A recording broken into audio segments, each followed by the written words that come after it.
What's up, guys? Welcome back to the podcast. Today, we are touching on something that literally half the planet talks about, but very few people actually understand on a deep level.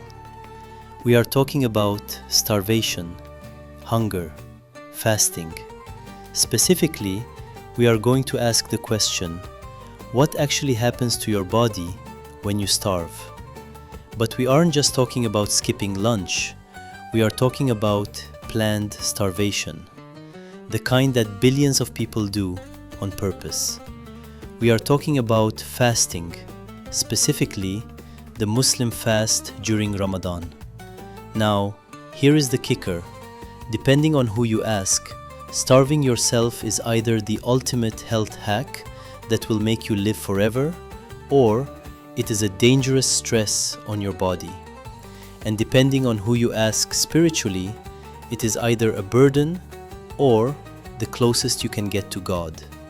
Today, we are going to separate the fact from the fiction. We are going to look at what modern medicine says about opening your body. And then, we are going to look at what the Quran and the prophets say about opening your soul. Stick around, because the truth might actually shock you. Segment 1. The Ancient History of Healing. Let's start with a mind-blowing fact. The idea of fasting as a cure isn't new. It's not an Instagram fad. According to the Encyclopedia Britannica, therapeutic fasting has been used since at least the 5th century BCE. That's 2,500 years ago. The father of modern medicine, Hippocrates, used to prescribe abstinence from food for patients showing certain symptoms.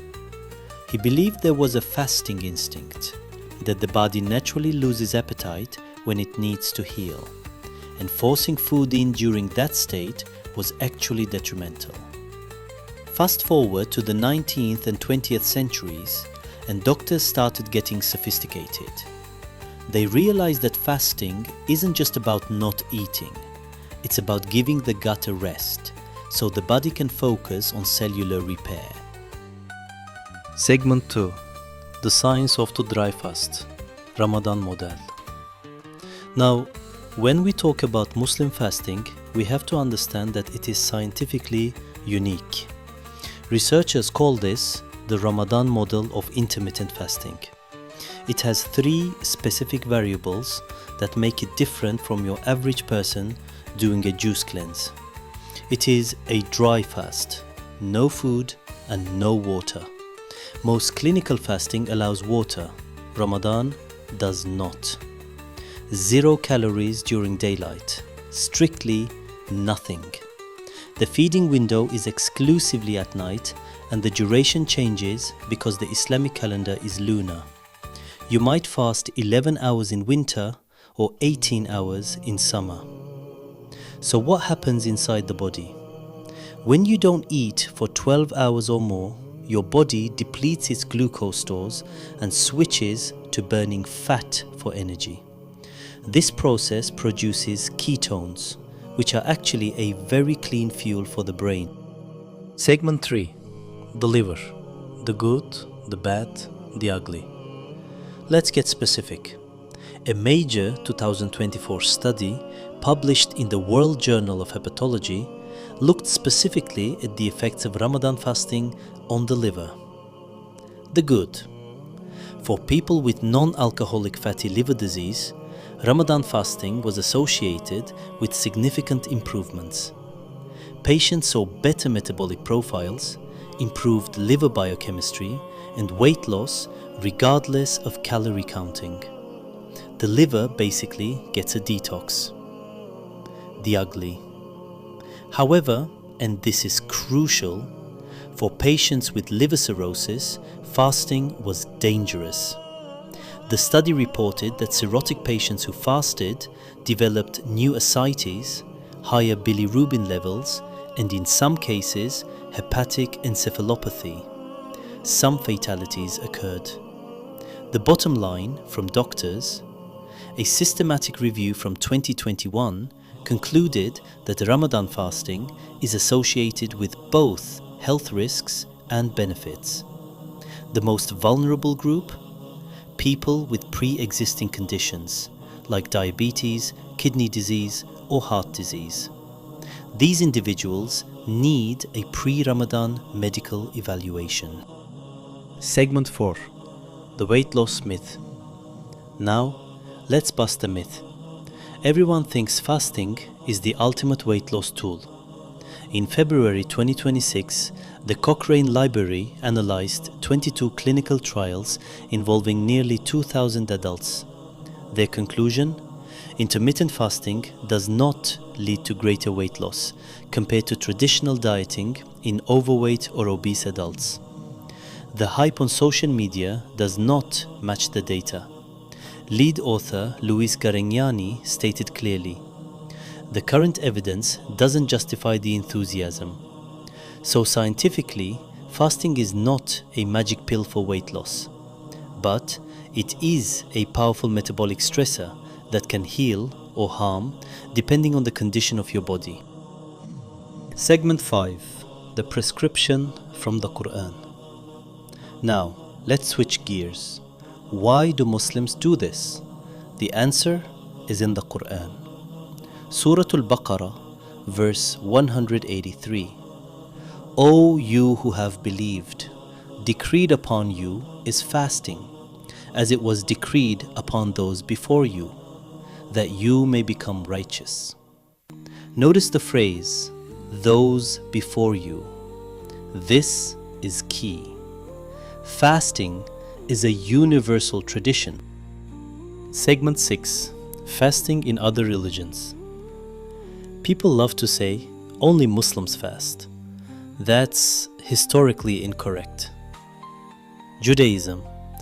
They observe Yom Kippur, a 24-hour total fast. No food, no water.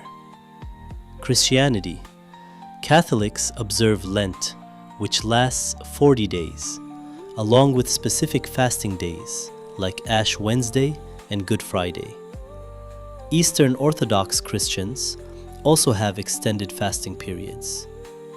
Hinduism. They observe Ekadasi twice a month, often restricting certain foods. Buddhism. Monks often fast after midday. Even indigenous traditions. Native American tribes fasted before vision quests, and Pueblo Indians fasted during seasonal ceremonies. So why does it feel like only Muslims fast? Because Islam is the only religion that has preserved both the outward and spiritual dimensions of fasting consistently over centuries.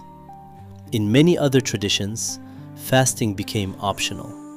In Islam, it remains a compulsory pillar. Segment 7. The rules of the game. Fiqh.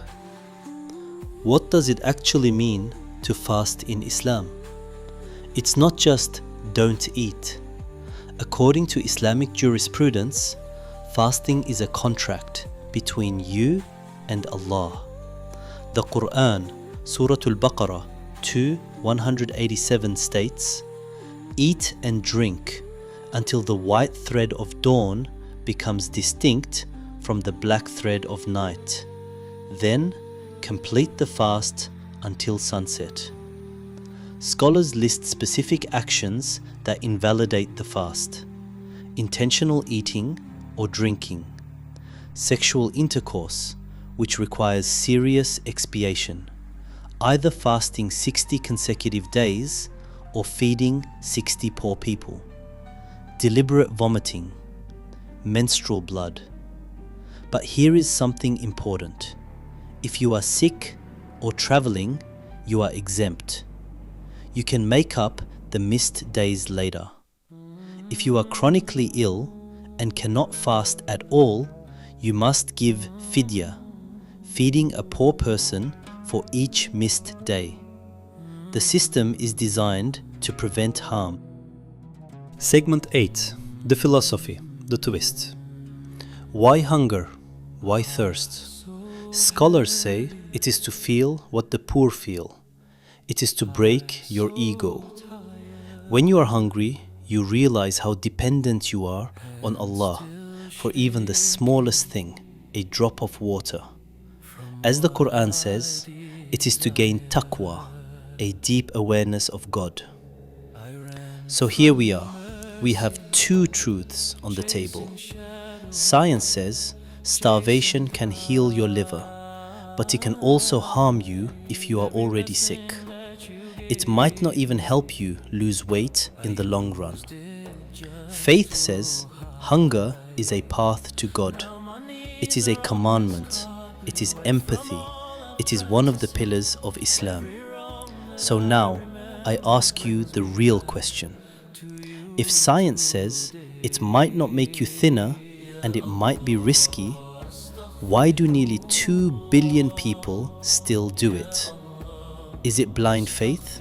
Or is there something happening in that hungry body that science still cannot measure? Drop a comment below.